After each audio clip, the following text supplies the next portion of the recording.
A'udzubillahi minasyaitonirrajim. Aku berlindung kepada Allah dari godaan syaitan yang terkutuk. Bismillahirrahmanirrahim. Asih. Dengan menyebut nama Allah yang Maha Pengasih lagi Maha Penyayang. Surah Muhammad ayat 12 sampai ayat 19. Innallaha, sesungguhnya Allah, yudkhilul ladzina amanu, Dia Allah akan memasukkan orang-orang yang beriman, wa amilus salihati, dan orang-orang yang beramal soleh, lakukan kebaikan, jannatin, yaitu dimasukkan ke dalam surga, tajri, yang mengalir, min tahtiha, dari bawah surga, al-anhar, sungai-sungai. Walladzina kafaru, dan orang-orang kafir, yatamatta'una, mereka bersenang-senang di dunia, wa yakuluna, dan mereka makan, kama taqul an'am, seperti makannya binatang, wan naru, dan neraka, maswallahum, tempat tinggal bagi orang-orang kafir. Allah Subhanahu wa taala di ayat 12 surah Muhammad ini menjelaskan tentang orang mukmin dan orang kafir. Ini jelas, terang, ya, sangat jelas sekali bahwa orang mukmin adanya di surga, orang kafir ada di neraka. Dan kita harus yakini ini pasti terjadi, karena firman Allah, Allah yang mengomong, Allah yang bicara dengan kita. Innallaha, sesungguhnya Allah, yudkhilul ladzina amanu, memasukkan orang-orang yang beriman, wa amilus sholihat, dan orang-orang yang beramal soleh. Jelas ya, iman amal soleh itu tidak dipisah-pisahkan.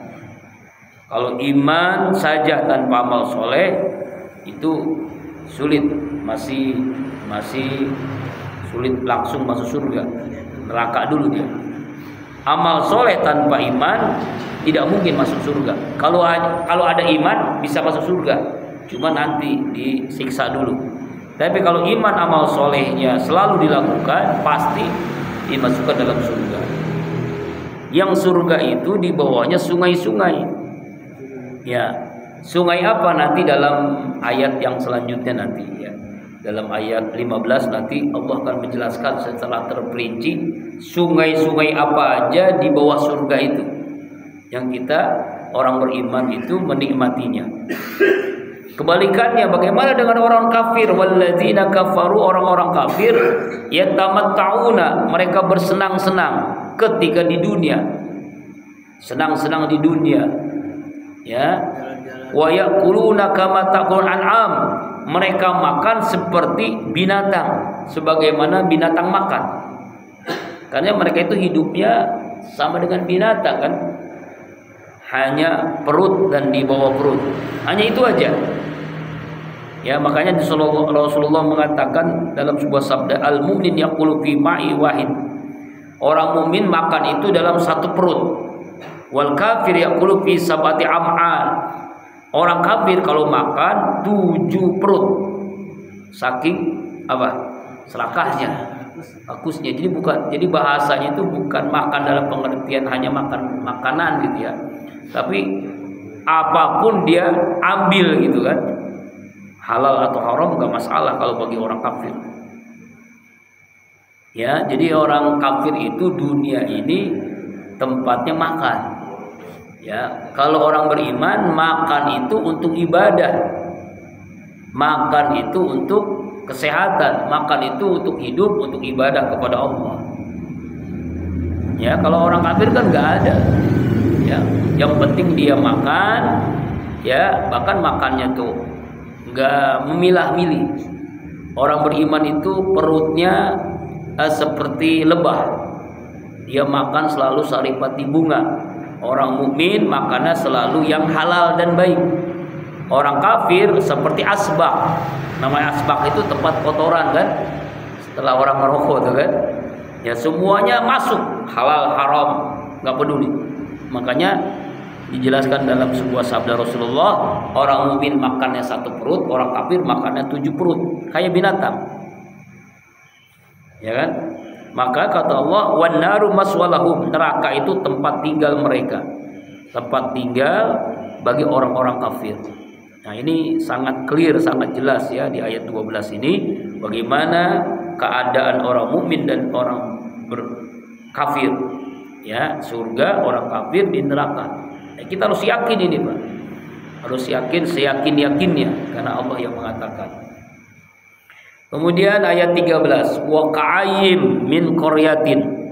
Berapa banyak dari sebuah kampung, sebuah penduduk di kampung itu, di kota itu, di negeri itu. Ya asyadu quwwah, yang penduduknya lebih kuat.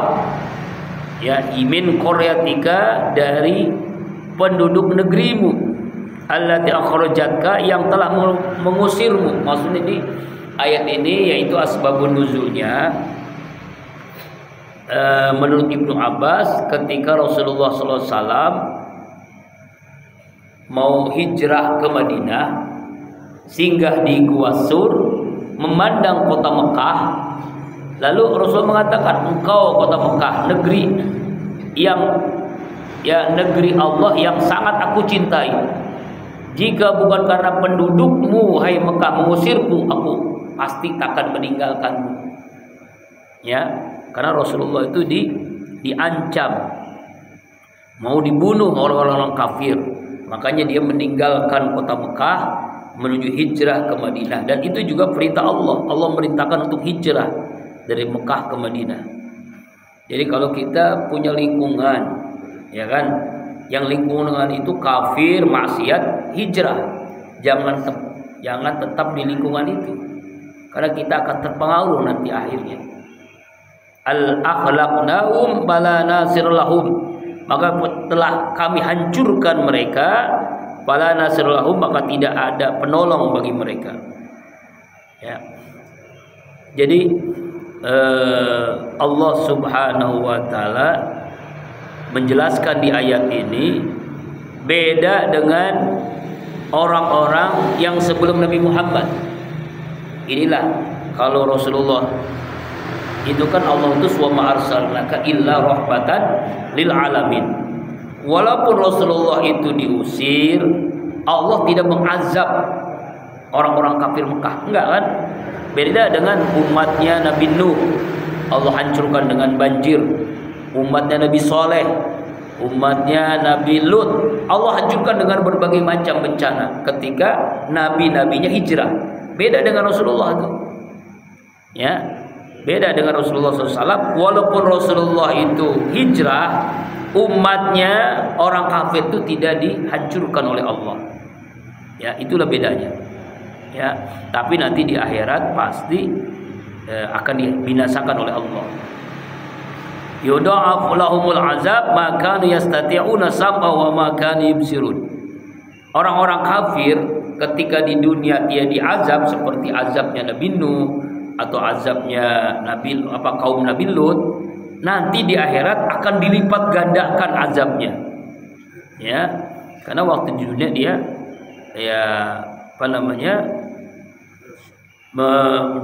zalim, ya, syirik kepada Allah Subhanahu wa taala. Ya, ini ya. Jadi ucapan Nabi itu, anti ahabbu biladillahi ilallah wa anti ahabbu biladillahi ilayya walau annal musyrikina lam yukhrijuni lam akhruj minki. Ya kan, sungguhnya engkau, hai Mekah, negeri yang Allah paling sukai. Engkau Mekah ada negeri yang Allah paling aku sukai. Seandainya orang-orang musyrik, orang kafir tidak mengusirku, aku tidak akan meninggalkanmu. Nah itu ya, waktu ketika Rasulullah SAW di Gua Sur dalam perjalanan hijrah dari Mekah ke Madinah. Ya, ini. Kemudian ayat selanjutnya, ayat 14. Afaman kana, maka apakah kana dia ala bayyinatin, maksud dia itu Nabi Muhammad SAW, ya, bayyinah, berpegang kepada bukti-bukti yang jelas. Apa itu mukjizat? Mir Rabbi, dari Allah Tuhannya, yaitu Al-Quran. Kaman zuina, seperti orang-orang yang dihiasi baginya, zuina lahu su'amali, kejelekan perbuatannya, wattabu ahwahum, dan mereka mengikuti hawa nafsu. Ya. Ini bentuknya istifham. Jadi dalam Al-Qur'an itu ada bentuk pertanyaan. Ya.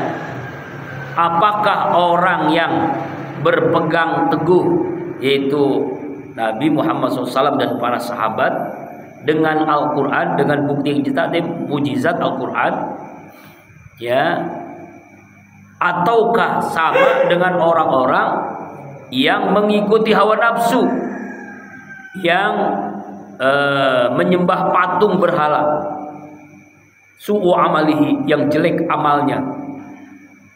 Yang jelek amal itu artinya yang dihiasi oleh setan, makanya zina lahu su'u amalihi.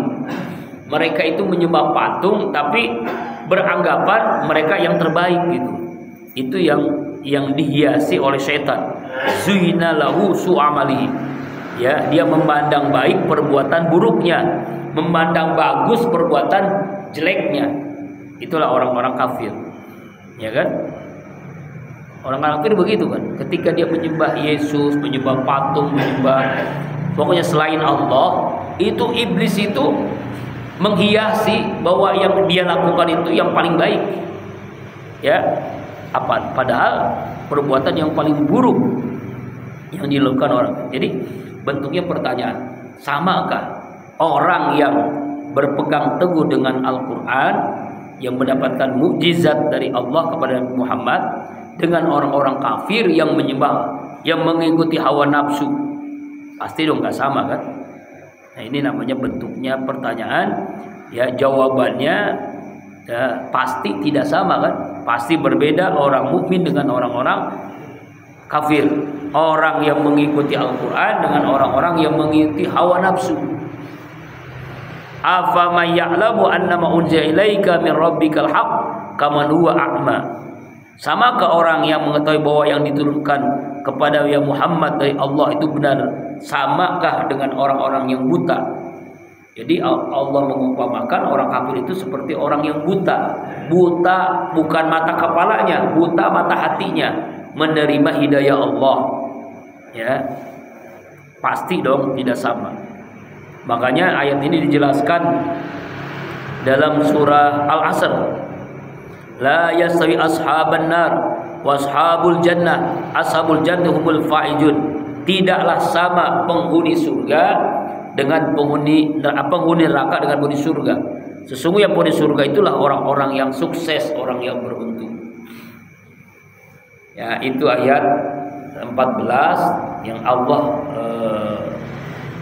menjelaskan kepada kita dengan bentuk pertanyaan, samakah orang mukmin dengan orang kafir, orang yang mengikuti Al-Quran, mujizat kepada Nabi Muhammad, dengan orang yang mengikuti hawa nafsu? Jawabannya pasti berbeda, tidak sama.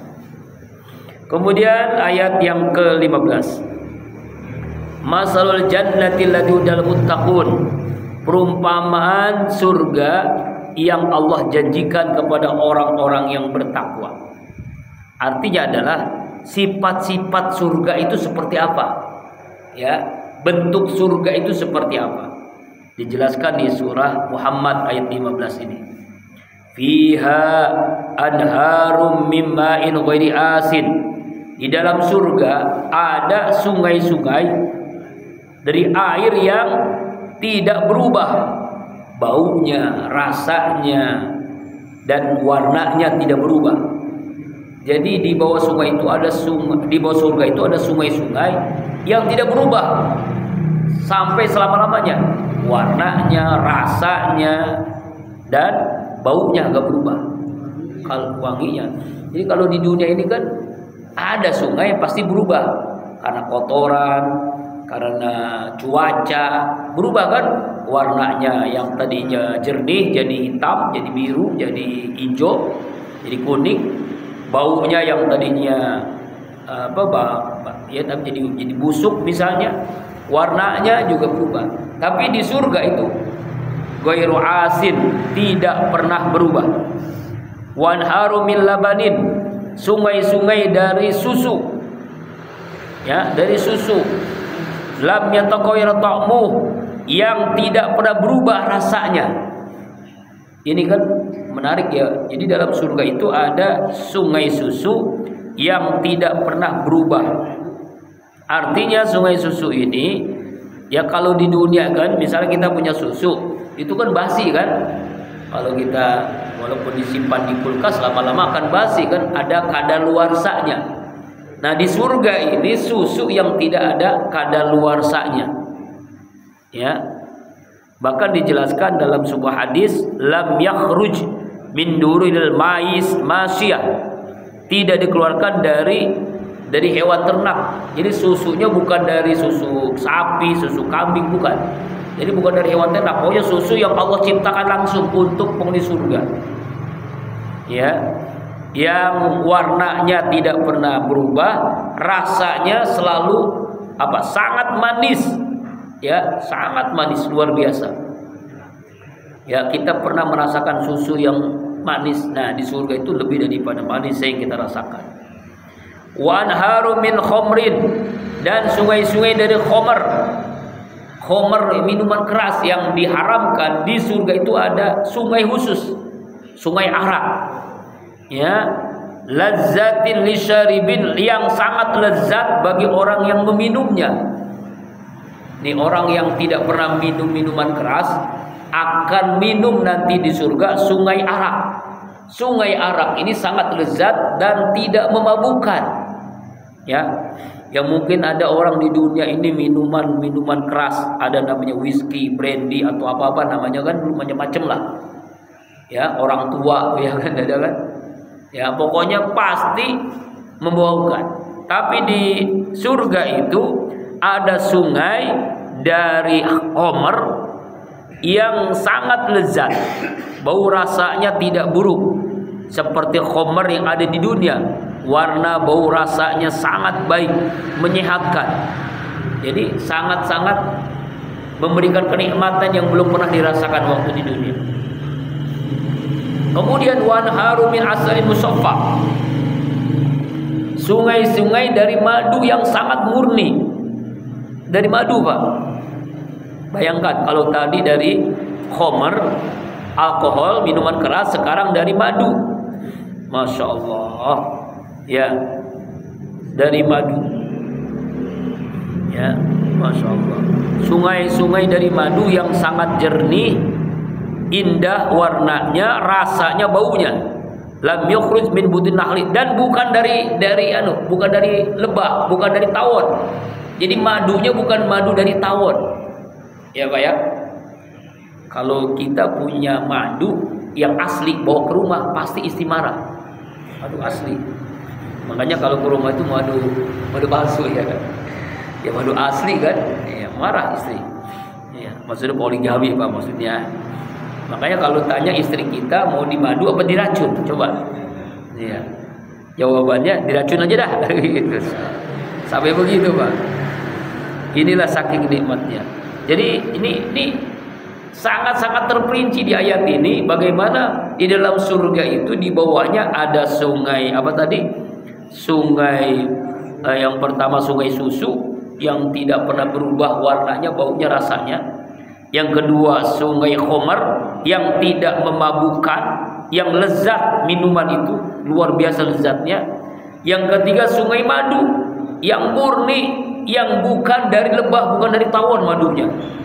Jadi kita mau apa, mau susu, mau khamr, mau madu, itu Masya Allah. Tinggal ngambil doang, langsung kita minum. Masya Allah. Sampai kita mau pengen menikmatinya dengan sambil berenang juga boleh. Kita nyebur ke sungai itu, mau minum apa deh? Pengen susu, pengen madu, pengen khamr. Masya Allah. Ya Pak ya. Ini sangat-sangat terperinci Al-Quran ini. Artinya penghuni surga itu Allah karuniakan minuman yang luar biasa. Ya, sebagaimana Rasulullah mengatakan hajil anhar tashubu min jannati adnin fi jaubah summa tasadda'u ba'du anharan. Sungai-sungai ini mengalir dari sungai Aden, dari mata air yang ada di dalamnya, kemudian terbelah menjadi banyak sungai sesudahnya. Jadi dari sungai Aden terbelah menjadi susu, madu, ya, khomer, ya, berbelah yang kita bisa menikmatinya.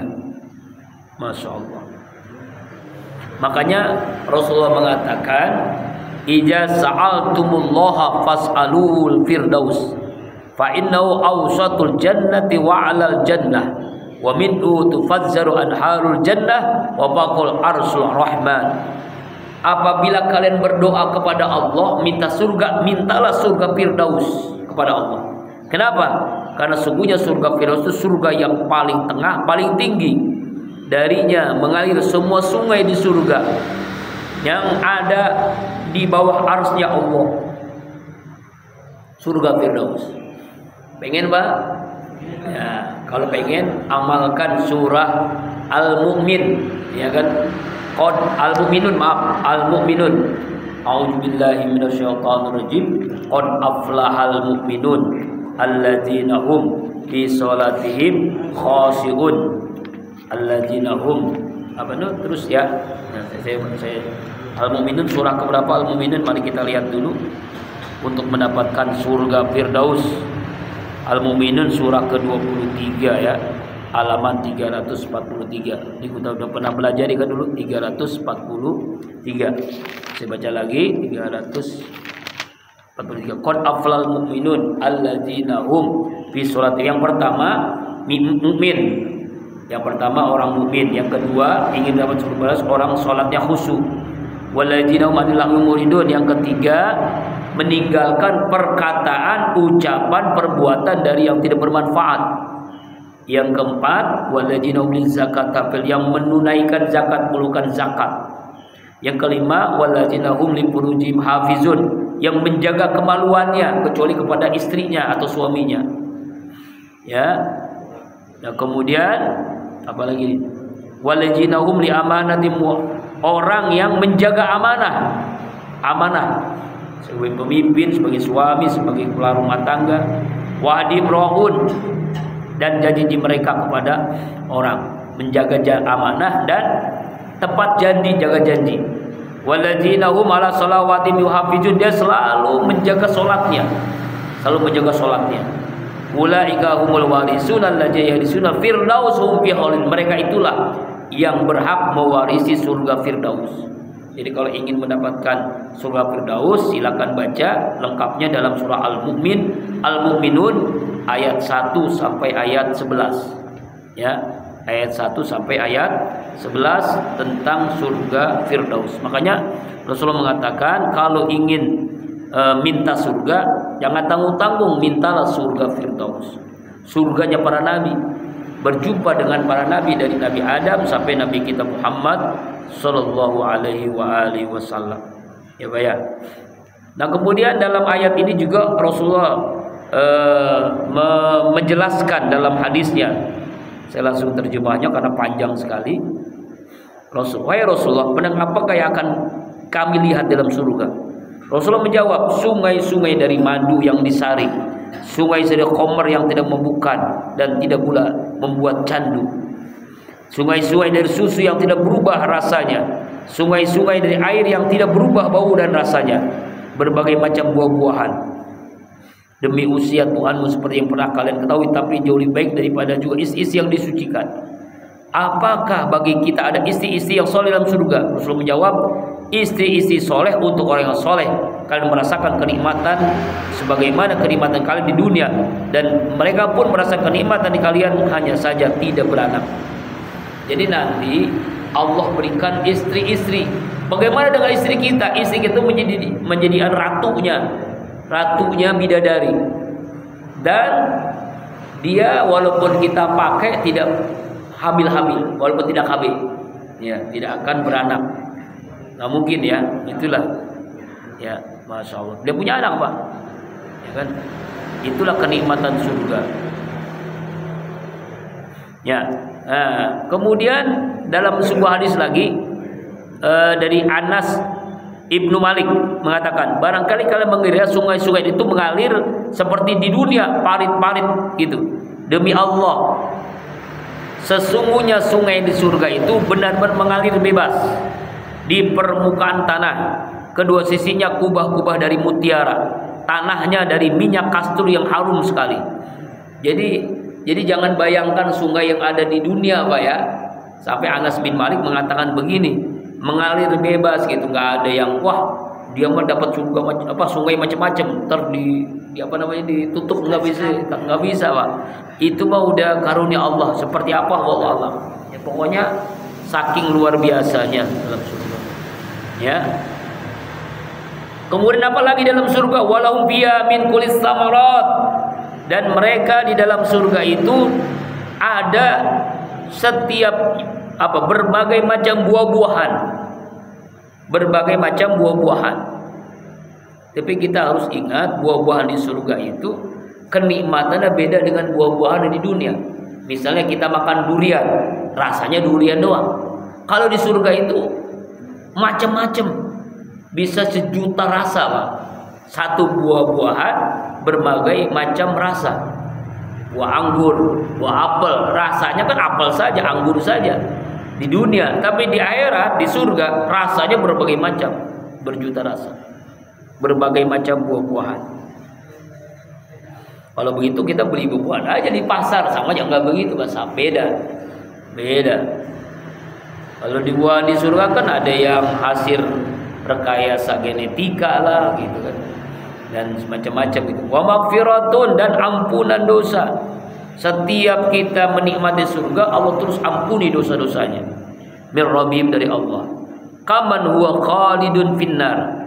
Adapun orang-orang yang kekal di dalam neraka. Nah, bagaimana orang-orang yang masuk neraka nih? Ya, orang-orang yang dalam neraka, artinya orang yang kekal dalam neraka. Wasuku ma'an, mereka diberikan minum juga sama, tapi ma'an hamiman, air yang sangat mendidih, yang sangat panasnya Masya Allah, lebih daripada panas yang pernah kita lihat di dunia ini. Kita pernah melihat air yang mendidih di dunia, panasnya lebih daripada 70 kali panasnya di dunia. Faqatta'a am'a'ahum, ketika orang itu meminum air yang panas itu, maka terpotonglah usus-ususnya, hancur lebur semua isi perut dan usus-usus seorang itu. Nauzubillahi min dzalik. Ini kalimatnya sampai begini, faqatta'a, terpotong-potong usus-ususnya. Jadi dia haus, kalau nggak minum dia sangat haus banget. Ketika dia minum, usus-ususnya, perutnya tuh hancur sampai terpotong-potong. Ya, gimana sih kalau orang yang dioperasi usus buntu kan? Nah, lebih dari itulah. Ya, ususnya tuh terburai sampai terpotong-potong. Masya Allah. Kenapa? Karena saking panasnya itu air yang mendidih di neraka. Nauzubillah, summa nauzubillah. Ya, ini ayat 15. Kemudian ayat berikutnya ayat 16. Wa minhum may yastami ilaika, dan di antara mereka ada orang yang mendengar Nabi Muhammad ngomong. Jadi ketika dalam pengajian begini tuh ada orang Nabi lagi dakwah, orang munafik ada yang dia mendengarkan ucapan Rasulullah, bahkan mereka duduk ikut ngaji. Jadi orang ngaji itu zaman Nabi itu bukan zaman Nabi, zaman sekarang juga sama. Jadi ada orang yang ikut ngaji, Pak, tapi dia munafik. Ya, menceritakan. Jadi Allah menceritakan di ayat yang ke-16 ini, yaitu tentang orang-orang munafik yang ngaji, ikut ngaji mendengarkan dakwah Rasulullah SAW. Mayasam ilaika hatta ija kharaju min indika, sehingga ketika mereka keluar dari sisimu, ya selesai ngaji, udah pulang, ya qalu, mereka ngomong nih, ini orang-orang munafik yang ikut ngaji, ngomong nih, lilladzina utul ilma, kepada orang-orang yang diberikan ilmu, artinya para sahabat, ngomong kepada para sahabat, orang-orang yang diberikan ilmu oleh Allah. Maza qala anifa, apa yang Muhammad katakan tadi apa? Gitu. Artinya yang disampaikan Nabi tadi itu apa? Ya gitu. Nah, ya. Nah, ini jadi ucapan mereka sampai begitu. Apa kata Allah? ulaikal ladzina taballahu ala qulubihim wattaba'u ahwa'ahum. Mereka itu adalah orang-orang yang Allah telah kunci hati mereka. Jadi Rasulullah berdakwah, selesai ngaji pengajian, ngomong apa sih yang Nabi katakan, apa sih yang Nabi omongin, apa yang Muhammad katakan tadi. Ya, padahal Allah telah mengunci hati mereka. Karena memang niatnya bukan ngaji. Kan ada orang misalnya tablik akbar, niatnya bukan ngaji, niatnya ingin dapat cewek, niatnya ingin laris dagangannya, niatnya ingin melihat ustadz terkenal, ya kan ya. Nah begitu tuh, jadi bukan niatnya ngaji. Nah seperti dulu zaman Nabi, orang-orang munafik ngomong kepada orang yang berilmu, kepada sahabat, tadi yang Nabi katakan apa sih? Gitu. Padahal Allah telah mengunci hati mereka, wattabu ahwahum, dan mereka mengikuti hawa nafsunya. Ya, mengikuti hawa nafsu artinya memang tujuannya sudah salah. Ya. Tujuannya sudah salah, niatnya sudah salah, makanya mereka Allah kunci hatinya. Jadi tidak bisa menangkap pelajaran yang disampaikan oleh Nabi. Tidak bisa menerima pelajaran ilmu dari Rasulullah SAW. Walladzina ihtadaw zadahum hudan wa atahum taqwahum. Dan orang-orang yang mendapatkan hidayah, para sahabat, orang yang niat ngajinya memang menuntut ilmu untuk mendapatkan iman, hidayah Allah, maka Allah tambah hudan, hidayah itu. Allah tambah petunjuk itu. Wa atahum taqwahum, dan Allah memberikan kepada mereka ketakwaan. Semakin dekat dengan Allah, semakin bertakwa mereka. Itulah yang Allah berikan kepada para sahabat. Beda dengan orang munafik. Karena niat tujuannya datang ke pengajian adalah untuk hanya bohongin Nabi gitu. Karena dia pura-pura Islam padahal kafir. Kan kalau ke orang kafir dia kafir lagi kan. Seperti contohnya Ubay bin Salul namanya. Ubay bin Salul itu adalah orang munafik yang pura-pura masuk Islam padahal hatinya munafik. Dia kan ngomong begini, gua kan cuma bohongin Nabi, bohongin Muhammad, gua ini masih kafir, gua ini masih menyembah patung, begitu. Ya. Jadi mereka itu datang ngaji merasa Nabi itu tertipu. Ya. Nabi itu tertipu, sahabat tertipu, padahal mereka yang tertipu diri sendiri. Orang yang benar-benar ngaji, benar-benar menuntut ilmu, Allah tambahkan hidayah, Allah tambahkan ketakwaannya kepada Allah Subhanahu wa ta'ala.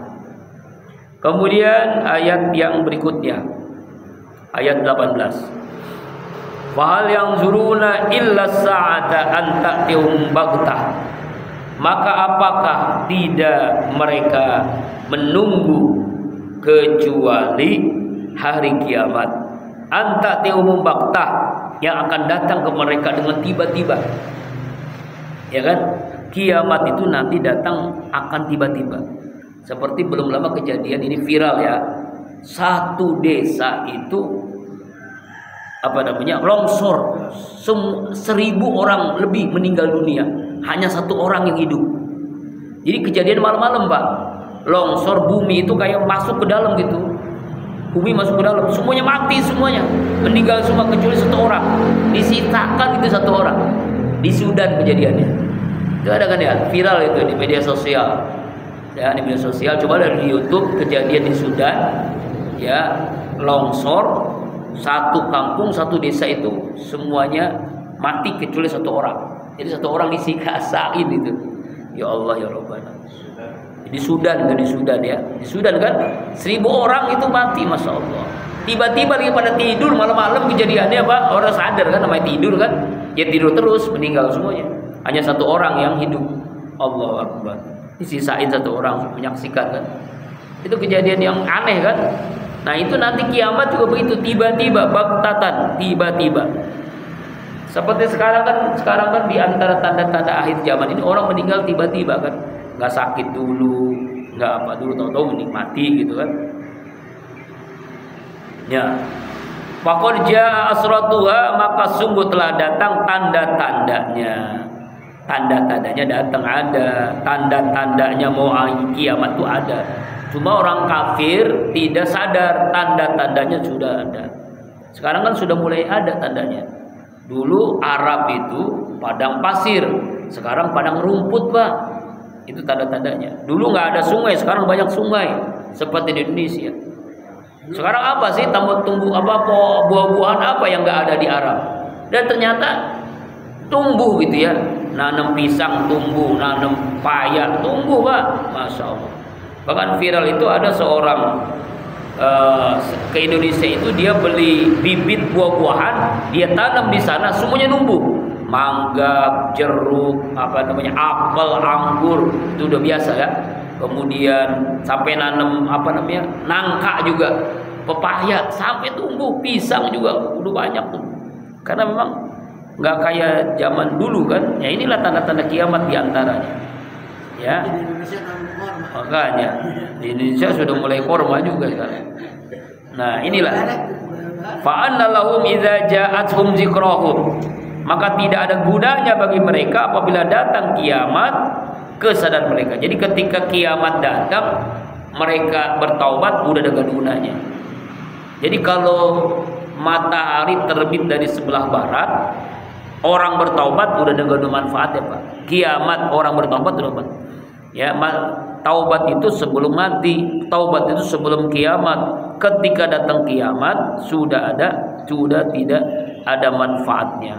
Makanya idza ja'atuhum zikrahum, tidak ada manfaatnya bagi mereka apabila datang kiamat, ya kesadaran mereka sudah tidak ada manfaatnya. Ya. Nah, inilah makanya selama kita sebelum mati, sebelum kiamat kita bertaubat, Allah pasti menerima taubat kita. Terakhir ayat 19. Fa'lam, ketahuilah olehmu, ya ketahuilah la annahu, bahwasanya sesungguhnya la ilaha illallah, tidak ada Tuhan yang disembah kecuali hanya Allah. Tidak ada yang memberikan rezeki kecuali Allah, tidak ada yang menghidupkan kecuali Allah, tidak ada yang mematikan kecuali Allah. Ya, ketahuilah olehmu bahwasanya tidak ada Tuhan yang berhak disembah kecuali Allah. Wastaghfir li dzambik, mohonlah ampun atas dosa-dosamu. Mintalah ampun kepada Allah atas dosa-dosamu. Walil mu'mini wal mu'minat, dan juga minta ampun untuk orang mukmin laki-laki dan untuk orang mukmin perempuan. Makanya Rasulullah mengajarkan sebuah doa, Allah maghfirli khati'ati wa jahri wa israfi fi amri wa ma anta a'lamu bihi minni. Allah maghfirli hajli wa jiddi wa ta'ati wa amdi wa qul zalika indi. Ya Allah, ampunilah bagiku semua kesalahanku, semua ketidaktahuanku, sikap berlebihan dalam urusanku.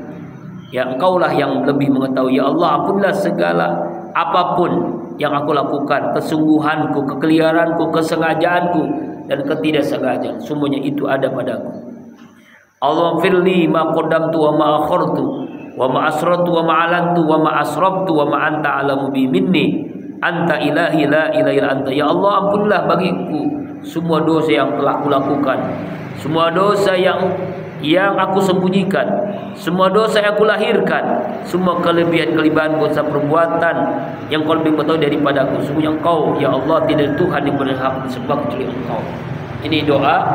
Ya, makanya kan kita minta ampun, Allahumma fir lil muslimina wal muslimat wal mu'minina wal mu'minat. Ya kan, ya Allah, ampuni seluruh dosa muslim laki-laki, muslim perempuan, dan mukmin laki-laki, mukmin perempuan. Ya, makanya Rasulullah mengajarkan, ya yuhannas, wahai manusia, tubu ila rabbikum, bertaubatlah kalian kepada Allah Tuhan kalian. Wa inni astaghfirullah wa atubu ilaihi fi yaumin aktsar min 70 marrah. Sungguhnya aku bertaubat, meminta ampun kepada Allah, istighfar dan bertobat kepada Allah sehari lebih dari 70 kali, bahkan lebih dari 100 kali. Jadi Rasulullah aja yang sudah dijamin ampunan dosa, dia bertaubat minimal 70 kali sampai 100 kali. Apalagi kita, nggak ada yang jamin kita masuk masuk surga kan? Makanya kita mesti bertaubat kepada Allah setiap hari. Ya, sampai begitu, Pak. Ya, ayat yang terakhir di ujung ayatnya, wallahu ya'lamu mutaqallabakum wa masakum. Dan Allah, Dia Allah Maha mengetahui tempat usaha kalian dan tempat tinggal kalian. Allah tahu usaha kalian di dunia, usaha kalian di dunia, dan Allah tahu tempat tinggal kalian baik di dunia ataupun di akhirat. Tempat kalian di dunia dan tempat kalian di akhirat Allah Maha tahu. Ya. Makanya apapun yang terjadi itu sudah dalam orbit takdirnya Allah. Ya, dalam ketentuan Allah. Rukun iman itu kan yang keenam itu apa? Beriman kepada qada dan qadarnya Allah, ketentuan Allah baik dan buruknya. Ya, ini ayat yang ke-19, bahwasanya kita harus selalu beristighfar kepada Allah Subhanahu wa taala. Mudah-mudahan dari ayat-ayat yang kita baca hari ini 12 sampai 19 kita dapat mengambil ibrah pelajaran. Wallahu a'lam bishawab. Insyaallah